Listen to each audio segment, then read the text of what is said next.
Si tienen sus Biblias, les voy a invitar a abrirlas a la corta epístola de Judas que hemos estado examinando por varias semanas. Hemos tomado un receso de esta epístola, regresamos a ella hoy y nos encontramos en la sección de los versículos del 14 al 16. Hoy estaremos enfocando nuestra atención en una manera especial en el versículo 14. Pero estamos examinando el tema del juicio de Dios, el juicio venidero de Dios sobre sus enemigos, particularmente en contexto los apóstatas a los cuales aquí el apóstol, o mejor dicho, Judas se refiere. Dice así esta porción de la Escritura, versículo 14 al 16. De estos, y por supuesto Judas se refiere a las personas que él ya introdujo en el versículo 4, algunos hombres han entrado encubiertamente, los que desde antes habían sido destinados para condenación, hombres impíos que convierten en libertinaje la gracia de nuestro Señor y niegan a Dios, el único soberano, y a nuestro Señor Jesucristo. Esa es la introducción. Y dice en el versículo 14, de estos también profetizó Enoc, séptimo desde Adán, diciendo, he aquí, vino el Señor con sus santas decenas de millares para hacer juicio contra todos y dejar convictos a todos los impíos de todas las obras impías que han hecho impíamente y de todas las cosas duras que los pecadores impíos han hablado contra él. El versículo 16 dice, estos son murmuradores, querellosos, que andan según sus propios deseos, cuya boca habla cosas infladas, adulando a las personas para sacar provecho. Este pasaje habla de un juicio venidero. Los recipientes de ese juicio, más de una vez lo repite, los impíos, particularmente, como dije en este contexto, los falsos representantes de Cristo que se han introducido en la iglesia para sembrar, para diseminar doctrinas falsas, aquellas personas que habiéndose identificado con la fe cristiana en algún momento, dieron la espalda a esa fe, se hicieron hacia atrás y por supuesto esa es la definición de un apóstata. La Biblia tiene mucho que decir en cuanto al juicio de Dios, el juicio eterno en el futuro. Contrariamente a lo que muchas personas piensan, el tema del juicio, el tema de la condenación fue un tema prominente en los labios de nuestro Señor Jesucristo. Allá en el Sermón del Monte y otros, pero particularmente en el Sermón del Monte, el Señor habla sobre este juicio venidero. Esa idea romántica de muchas personas que dicen que Jesús era simplemente una persona que quería amar a todo el mundo y llevarse a todo el mundo al cielo, realmente no es correcto. Lo que vemos en los evangelios es que el Señor Jesús, por supuesto, ama al pecador, pero el Señor Jesús también es Dios, por lo tanto es juez de aquellos que le niegan y le rechazan. Cristo predicó mucho más sobre el infierno de lo que Él predicó acerca del cielo. Las personas piensan que Cristo simplemente habló del amor. El Señor habló más del infierno que ninguna otra persona en la Biblia. El Sermón del Monte, como ya dije, contiene mucho material sobre el infierno. Esto es interesante a la luz de los liberales y personas que dicen que el Sermón del Monte fue simplemente una expresión de la ética de Cristo, una expresión de la ética cristiana. En los capítulos del Sermón del Monte, Jesús advierte sobre el peligro del fuego eterno reservado para los impíos. Por ejemplo, fíjense allá en el capítulo 5, el Sermón del Monte comienza allá en el capítulo 5 al 7 de Mateo, y nos dice allá en el versículo 29 y 30, por tanto, si tu ojo derecho te es ocasión de caer, sácalo y échalo de ti, pues mejor te es que se pierda uno de tus miembros y no que todo tu cuerpo sea echado, ¿dónde? En el infierno. Si tu mano derecha te es ocasión de caer, córtala y échala de ti, pues es mejor te es que se pierda uno de tus miembros y no que todo tu cuerpo sea echado en el infierno. Otra vez el Señor usa esta palabra infierno, una y otra vez. Es interesante que la palabra que Cristo usa para referirse al infierno es la común palabra en arameo y en hebreo, Gehenna. Gehenna era una palabra común para los judíos. Y en la época que Cristo está hablando, era la palabra que se usaba para referirse al basurero afuera de Jerusalén, allá en el valle de Ginón, donde se caracterizaba por un fuego constante. Así como muchos de nuestros basureros en las ciudades latinoamericanas de las cuales nosotros venimos, también se caracteriza por un lugar donde hay continuo humo, continuo fuego. Todo el desperdicio se está quemando.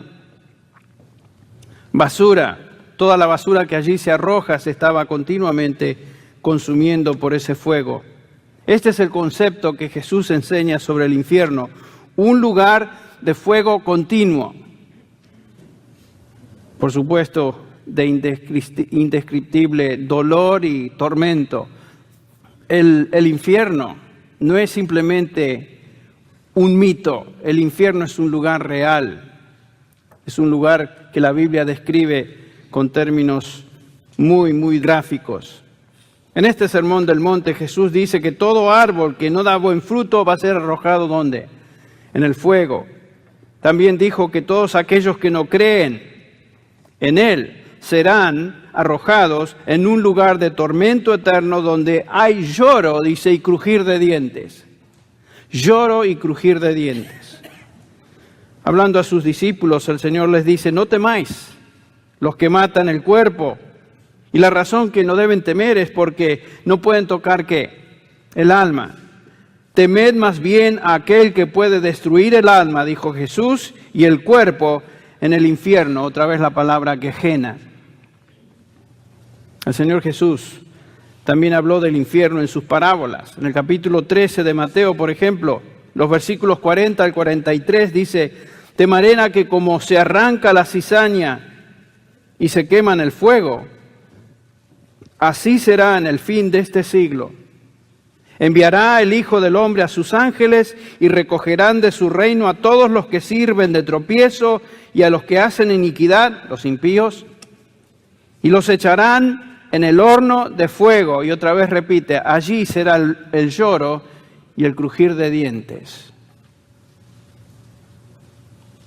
Es interesante como muchas personas que viven impíamente dicen, yo quiero ir al infierno, al fin y al cabo ahí van a estar todos mis amigos y ahí vamos a celebrar por el resto de nuestra vida. Piensan que van a estar chupando, bebiendo y quién sabe qué otras cosas. El Señor Jesús dice que por una eternidad van a estar llorando y crujiendo, siendo torturados por siempre jamás. ¿Qué fiesta ni fiesta? En Marcos capítulo 9, versículo 43 dice el Señor, si tu mano te fuera ocasión de caer, ya lo leímos en Mateo, córtala, mejor te es entrar en la vida manco que teniendo dos manos ir al infierno, a Gehenna, al fuego que no puede ser apagado, y donde el gusano de ellos no muere, dice, y el fuego nunca se apaga.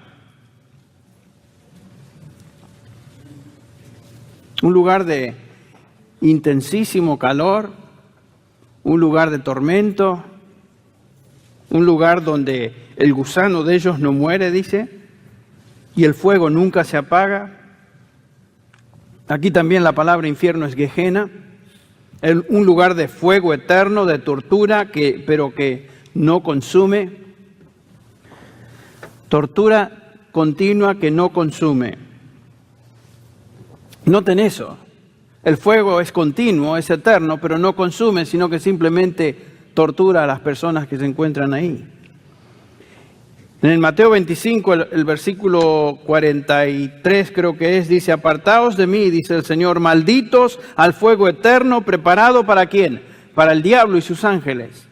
Ahí van a terminar los impíos, juntos con Satanás y sus demonios. En el versículo 46, el énfasis se encuentra en este aspecto eterno de sufrimiento. Los impíos, dice el Señor, irán estos al castigo eterno, para siempre jamás. El infierno es un lugar de tortura eterna. Mucha gente piensa que este es un tema secundario en las Escrituras, es un tema vital, es un tema intenso, es un tema continuo a través de las Escrituras, como vamos a ver. Los que terminan en el infierno nunca dejarán de existir. No serán aniquilados como algunos enseñan. No dejarán de ser. No es que dejarán de ser. No es que van a desaparecer, van a ser continuamente torturados para siempre. Ustedes recuerdan lo que Jesús dijo de Judas, quien, por supuesto, le traicionó entregándole a muerte. En Mateo 26, versículo 24, dice: ay de aquel hombre por quien el Hijo del Hombre es entregado. Noten estas palabras: bueno le fuera a ese hombre no haber ¿qué? Nacido. Sería mejor para Judas que ni siquiera hubiera nacido, ni siquiera hubiera existido, que pasar la eternidad en ese lugar profundo de tortura, para siempre jamás. Judas no iba a desaparecer después de unos años, iba para siempre recibir la tortura y el castigo de un infierno fuera de Dios, fuera de su presencia, sufriendo el más increíble tormento para siempre. En Lucas 16, ustedes recuerdan el relato de Lázaro y aquel rico, quienes pasan a la eternidad después de la muerte. Entre paréntesis, noten eso, que inmediatamente que uno muere en esta tierra, pasa a una eternidad, ya sea en la presencia de Dios o separado de Dios para siempre. Noten lo que dice el versículo 22. Aconteció que murió el mendigo y fue llevado por los ángeles al seno de Abraham. Es el lugar donde las almas piadosas, los justos, los redimidos del Antiguo Testamento iban. Y murió también el rico y fue sepultado. Y en el Hades alzó sus ojos, estando en tormentos, y vio de lejos a Abraham y a Lázaro en su seno. Entonces él, dando voces, dijo: Padre Abraham, ten misericordia de mí, y envía a Lázaro para que moje la punta de su dedo en agua y refresque mi lengua, porque estoy atormentado en esta llama. Imagínense. Por supuesto, este rico pide más tarde que alguien vaya a la tierra porque tenía 5 hermanos, para que alguien les advierta de que no vengan y terminan en este lugar donde yo estoy. Por supuesto, la respuesta es que tienen a Moisés y a los profetas. Ellos les van a advertir. Si no creen en ellos, tampoco creerán a una persona que viene desde la eternidad a la tierra.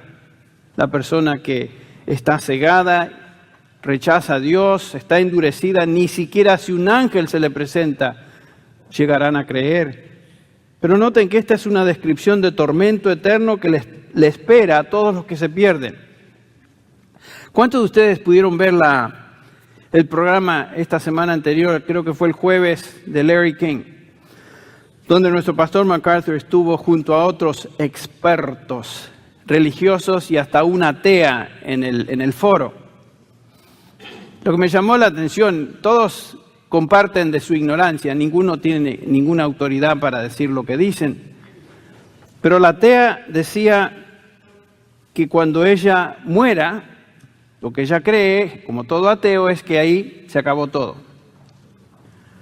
Y por supuesto Larry King le preguntó: ¿qué si estás equivocada y llegando al otro lado de la eternidad te das cuenta que es cierto que hay Dios? Tú vas a estar muy enojada, le dijo, usando una palabra bastante fuerte. ¿Qué sorpresa se van a llevar las personas que piensan que aquí se acabó todo, con la muerte? El infierno es un lugar real, es un lugar de tormento, es un lugar eterno, tan cierto como la vida física en esta tierra. Es un lugar otra vez de intenso y horrible dolor y sufrimiento para todas las personas que se pierden. Y noten que el estado del castigo eterno, lo repito, del alma, comienza cuando el hombre muere. No va a haber más oportunidades. Por eso la idea del purgatorio es tan absurda. El purgatorio es un invento de la Iglesia romana, no es algo que se enseña en la Escritura.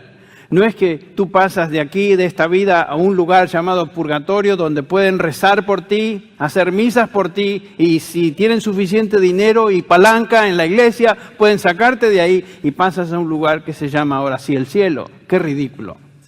¡Qué absurdo! Está decretado, está designado que los hombres mueran una vez, dice Hebreos, y después ¿qué? El juicio. No hay segunda oportunidad. Si nos vamos a una eternidad sin Dios, sin Cristo en esta vida, se acabó todo. No hay posibilidad de redención. El Señor Jesús, entre paréntesis, va a haber grados de castigo en el infierno. Va a haber grados de castigo. No todos van a terminar en el mismo lugar. Va a ser sufrimiento eterno y horrible para todos, pero aparentemente hay grados de castigo. El Señor Jesús, por ejemplo, en Lucas 12 nos enseña, en el versículo 46, a través de esta parábola: vendrá el Señor de aquel siervo en el día que éste no espera y a la hora que no sabe, y le castigará duramente y le pondrá con los infieles. Aquel siervo que, conociendo la voluntad de su Señor, no se preparó ni hizo conforme a su voluntad, recibirá muchos azotes.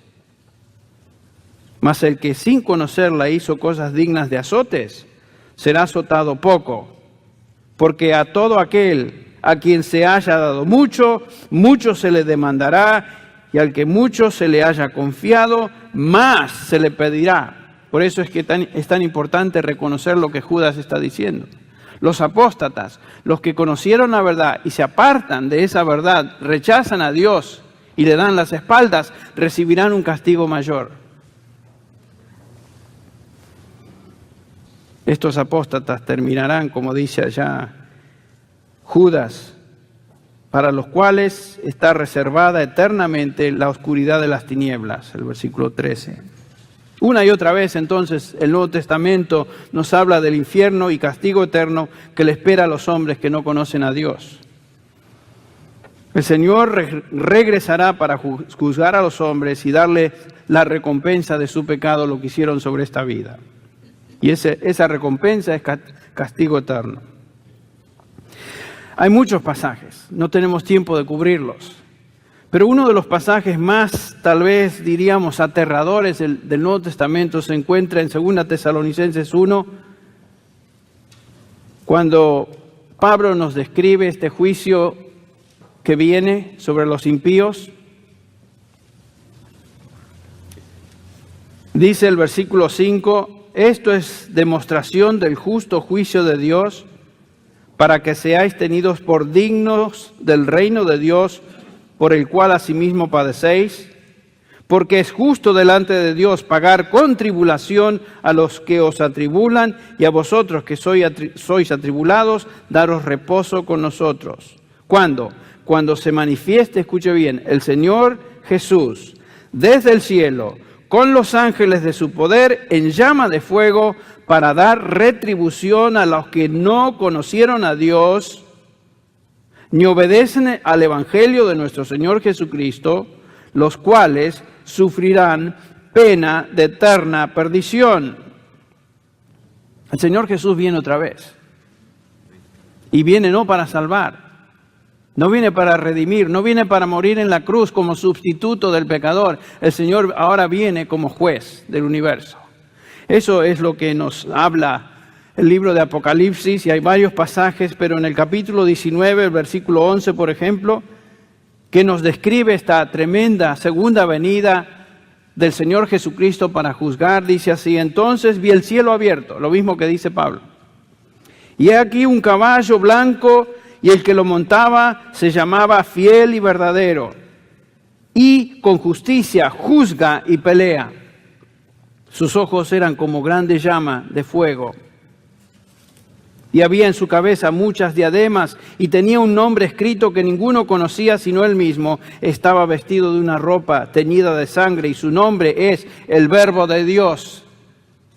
Definitivamente es una referencia al Señor Jesucristo. Y dice que viene con los ejércitos celestiales, De su boca sale una espada aguda para herir con ella a todas las naciones. Y él pisa el lagar del vino, del furor y de la ira de Dios Todopoderoso. Nos dice que su nombre es Rey de Reyes. Después dice el versículo 19, vi a la bestia y a los reyes de la tierra y a sus ejércitos reunidos para guerrear contra el que montaba el caballo y contra su ejército. Y la bestia fue apresada y con ella el falso profeta, está hablando del anticristo, que había hecho delante de ellas las señales con las cuales había engañado a los que recibieron la marca de la bestia y habían adorado su imagen.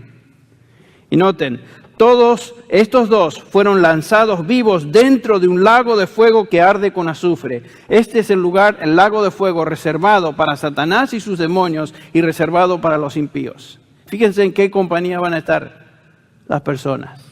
No en la compañía de sus colegas y compadres tomando cerveza, sino en compañía de Satanás, sus demonios, el resto de los impíos en un lugar que arde para siempre jamás. El Señor va a venir por segunda vez para juzgar. Eso es cierto. Por eso es también romántica la idea de que Jesús es simplemente un Señor de amor, que simplemente ama y tolera el pecado de cualquier persona si simplemente hacemos buenas obras o de alguna manera le decimos, discúlpame por esto. No. Ahora regresemos a Judas. El versículo 13. Nos dice que los falsos maestros y apóstatas, los que ya ha mencionado en los versículos 4, 8, 10, 11 y 12, terminarán en el infierno. Acá el infierno se describe como la profunda oscuridad de las tinieblas. Versículo 13. De estos también profetizó Enoc, el séptimo de Adán, diciendo, he aquí vino el Señor con sus santas decenas de millares para hacer juicio contra todos. Aquí Judas está completando el perfil de un apóstata que él ha estado describiendo a través de estos versículos. Y nos enseña a través de esta profecía de Enoc lo que Dios piensa acerca de estas personas que enseñan falsa doctrina. ¿A qué se refiere Judas? ¿Qué es esta profecía de Enoc? Como en el resto de su epístola, Judas no nos explica mucho. No nos ofrece mucha explicación, simplemente hace referencia a lo que la audiencia, sus lectores, sin duda ya conocían. Nosotros no conocemos el trasfondo, pero sus lectores sí lo conocían. Recuerden en el versículo 5 que Judas dice, ahora quiero recordaros, aunque ya definitivamente lo sepáis todo. En otras palabras, Judas está diciendo, simplemente traigo a su memoria lo que ustedes ya conocen. Judas da por sentado entonces que sus lectores estaban familiarizados con los ejemplos y referencias que él ha descrito a través de estos versículos del 5 al 15. Y aquí en el versículo 14, Judas nos introduce a Enoc. Enoc. ¿Quién es este Enoc? Bueno, aquí nos dice que es el séptimo desde Adán. Si leemos el Antiguo Testamento, leemos de Enoc, pero no leemos de la profecía de Enoc. En ningún momento podemos ver y observar esa profecía y vamos a ver el porqué. Sin duda Enoc fue un personaje histórico porque nos dice que en el capítulo 5 de Génesis, que es el séptimo en la genealogía, Adán, Set, Enos, Cainán, Mahalalel, Jared y el séptimo, Enoc. Entonces Judas está diciendo algo correcto. En el versículo 24 de Génesis 5 leemos lo siguiente acerca de este Enoc. Caminó pues Enoc con Dios ¿y qué pasó? Desapareció porque Dios se lo llevó consigo. Imagínense, él nunca experimentó la muerte. Un día salió a caminar, estaba caminando con Dios y el Señor se lo llevó, sin atravesar por la experiencia que todo ser humano atraviesa, que es la muerte. Y aunque Enoc se encuentra en el Antiguo Testamento, como dije, la profecía a la cual Judas se refiere, no se encuentra registrada en los libros canónicos. Sin embargo, no hay duda que la hizo porque Judas lo afirma. Quiero que notemos algo interesante. Esta es la primera profecía registrada en la Escritura, dada por un hombre casi al final ahora del Nuevo Testamento. Hubo una profecía antes de la de Enoc, y se encuentra en el capítulo 3 de Génesis, versículo 15, donde nos habla de la simiente de la mujer que herirá el calcañar o la cabeza de la serpiente. ¿Quién hizo esa profecía? Dios. Es la profecía antes de la de Enoc, la única. Lo que vemos en esta profecía de Enoc, el séptimo de Adán, es que fue la primera profecía dada a un hombre y tiene que ver con juicio. Es una profecía relacionada a la segunda venida de Cristo que viene a juzgar. ¿Cuál es la última profecía registrada en la Escritura? Todo el libro de Apocalipsis. Nos dice Juan, quien recibe la profecía final, al final del libro de Apocalipsis, el que testifica de estas cosas dice, sí, vengo pronto, amén, ven pronto, Señor Jesús. Desde el comienzo de la revelación escrita en Génesis hasta el final, Apocalipsis, observamos entonces profecías del juicio venidero de Dios. El tema del juicio eterno se encuentra en toda la Escritura. En toda la Escritura. Y si Dios subraya este tema, es importante que nosotros prestemos atención a lo que Dios dice al respecto. ¿No les parece? Sin duda. Este tema es vital, es insustituible en la presentación de un evangelio completo. Escuche bien, el hombre debe temer, ser advertido del juicio venidero de Dios para entender la salvación. Existen 4 elementos indispensables en un evangelio completo. No es este evangelio superficial, este evangelio simpático, inofensivo, inocuo que se presenta muchas veces.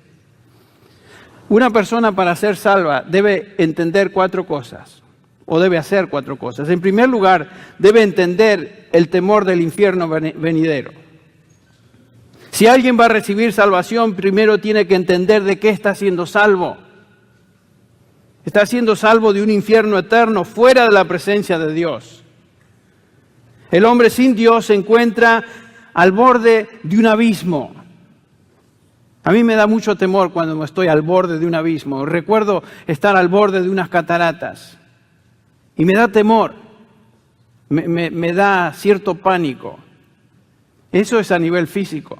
El hombre debe tener pánico porque se encuentra en el abismo de una catarata espiritual y va a terminar en eternidades profundas de tormento, separado de lo que hoy conoce por la gracia común de Dios, que es esta tierra, amigos, comida, vista, montañas, ríos, flores, etcétera, lo que hoy disfruta por la gracia común de Dios, y va a estar separado de eso y se va a encontrar en un lugar de profunda tortura para siempre jamás.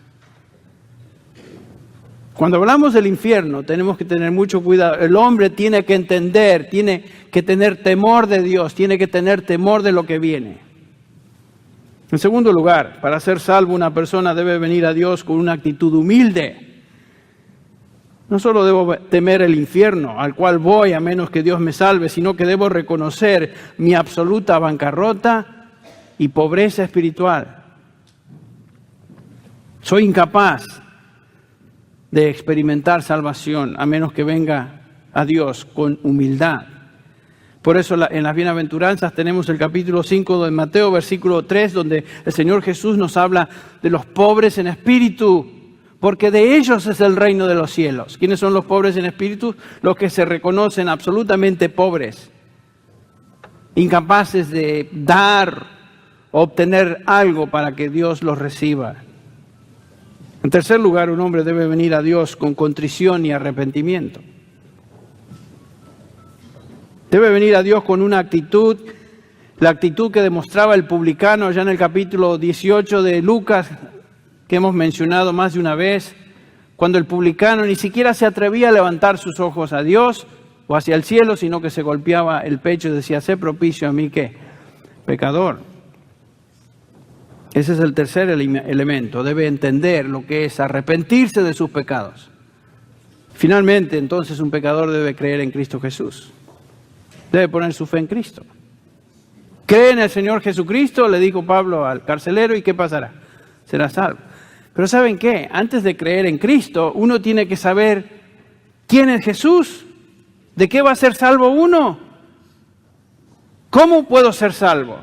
No simplemente decirle a una persona, cree en el Señor Jesucristo y será salvo. ¿Y cuál es el trasfondo? ¿Dónde está la preparación del corazón para llegar a entender lo que es el Evangelio? Por eso yo no creo en un Evangelio así rápido e inmediato y fácil. Es imposible. Cualquiera en una reunión así donde hay mucha efusividad y entusiasmo puede levantar la mano, venir al frente sin tener la menor idea de lo que ha hecho. Simplemente se dejó llevar por sus emociones y por el resto de aquellos que van al frente. Pero ¿qué sabe del Evangelio? ¿Qué conoce del Evangelio? ¿Dónde está su temor del infierno? ¿Dónde está su arrepentimiento genuino? ¿Dónde está su humildad delante de Dios? Y decir, Señor, sé propicio a mi pecador. Entonces, estos primeros elementos, del 1 al 3, son la preparación del corazón antes de creer en Cristo Jesús. Ahora, de regreso a Judas, tomamos un desvío ahí y nos encontramos acá en esta profecía de Enoc. Una pregunta que surge es, ¿cómo supo Judas acerca de esta profecía? Ya que no se encuentra en el Antiguo Testamento. Sin duda era cierta, o él no lo hubiera dicho, ni lo hubiera mencionado, ni lo hubiera afirmado. Bueno, una respuesta posible pudiera ser que, Judas recibió directa inspiración del Espíritu Santo y por eso lo dijo. Pero ¿por qué escogería el Espíritu Santo una profecía tan oscura del pasado? Esa podría ser una respuesta, pero hay algo que debemos saber. En la época que Judas escribe esta epístola, existían 2 libros o porciones de libros llamados Primera y Segunda Enoc. No eran parte del canon bíblico, eran parte de la tradición judía, la tradición oral y la tradición escrita de los hebreos. Era una colección de unidades literarias consideradas como comentarios compilados durante el periodo intertestamentario. Ustedes recuerdan que entre el Antiguo Testamento y el Nuevo Testamento existe un periodo de 400 años de silencio. No hay revelación. Dios no revela nada. Y en esa época varios libros se escribieron. Ninguno de ellos son inspirados, ninguno de ellos son canónicos en el sentido de que no pertenecen al canon bíblico. Y estos 2, Primera y Segunda de Enoc, eran libros de esta categoría. Sin duda, esta tradición oral permaneció y continuó aún después del diluvio. Estoy seguro que Noé y sus hijos conocían esto por tradición oral o tal vez algo que llevaron por escrito. Pero el punto es que Primera de Enoc y Segunda de Enoc eran 2 libros que los judíos conocían, estaban familiarizados con ellos, pero no se encuentran dentro de lo que nosotros llamaríamos el canon bíblico, tanto del Antiguo Testamento como del Nuevo Testamento. La profecía de Enoc aparece en Primera de Enoc. Ni los judíos ni la iglesia jamás reconocieron a Primera de Enoc como un libro inspirado, pero en este caso podemos concluir que el contenido de la profecía fue correcto, fue preciso, ya que Judas, ahora sí inspirado por el Espíritu Santo, la incluye en su epístola. Obviamente. Lo interesante es que Judas nunca le llama a su fuente de información como la Escritura. No introduce esta profecía de Enoc con esa fórmula tan común que conocemos, escrito está, como hacían los profetas. Judas se está refiriendo a una fuente popular que sus lectores conocían y consideraban importante. Y obviamente los judíos miraban a Enoc, o se fijaban en estos 2 libros de Enoc como una parte importante de su historia y de su tradición. Alguien se preguntará, ¿cómo es posible que una fuente no inspirada sea parte de la Escritura? Algunos de ustedes tal vez se están haciendo la pregunta esa ahora. Bueno, no es común, pero tampoco es raro notar en el Nuevo Testamento que los escritores inspirados bíblicos hacen referencias a fuentes no inspiradas. Por ejemplo, en Hechos 17:28, cuando Pablo se está dirigiendo ahí a los griegos en Atenas, y en el versículo 28 dice, porque en él vivimos, hablando de Dios, al Dios no conocido, ¿ustedes recuerdan? En él vivimos, nos movemos y existimos, así como algunos de vuestros mismos poetas han dicho, porque también nosotros somos linaje suyo. ¿A quién se refiere Pablo? No a un libro inspirado, se está refiriendo a uno de los poetas griegos. En este caso, el nombre de este poeta era Aratus, y su libro se llama Fenómena, que podemos realmente buscar y ver que existe en la historia. En Tito 1:12 Pablo dice, hablando de los cretenses, uno de ellos, su propio profeta, dijo, los cretenses son siempre mentirosos, malas bestias, glotones y ociosos. Parecen algunos de la gente que vive por acá, ¿no? Pero esa era la descripción de un poeta cretense acerca de sus compatriotas. Y Pablo hace referencia a esa fuente. Un escritor pagano. Según Timoteo 3:8, Pablo se refiere a los magos egipcios, Janes y Jambres. ¿Se acuerdan? Estos dos magos egipcios, Janes y Jambres. Uno va a Éxodo y busca y lee por todos lados y no aparecen.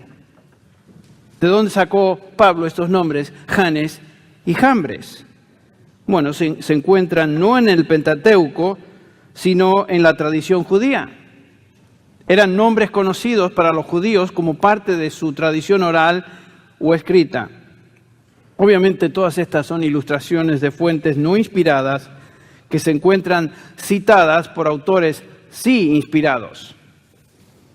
Y en esta misma epístola de Judas, ya lo hemos visto allá en el versículo 19, que leemos cuando el arcángel Miguel, ¿se acuerdan?, contendía con el diablo, disputando con él por el cuerpo de Moisés, no se atrevió a proferir juicio de maldición contra él, sino dijo, el Señor te reprenda. ¿Dónde se encuentra eso?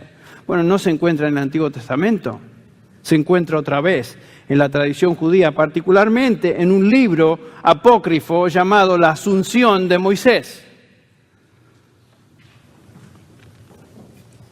El punto es que este evento, así como los demás, sí sucedieron porque se incorporan ahora en la Escritura. No todo lo que los libros apócrifos dicen es mentira. Lo único que ninguno de estos libros fue lo suficientemente acreditado como para ser considerado un libro inspirado por Dios para ser parte o formar parte de la Escritura, el canon bíblico. ¿Por qué se encuentra esta profecía de Enoc en Judas? Bueno, dijimos, Judas está completando ahora el perfil de un apóstata que él ha estado describiendo a través del resto de estos versículos. Un apóstata y todo falso maestro va a ser juzgado por Dios, dice, en el juicio final, ya que han sido para esta condenación destinados. Desde antes han sido destinados para esa condenación. El juicio de Dios viene.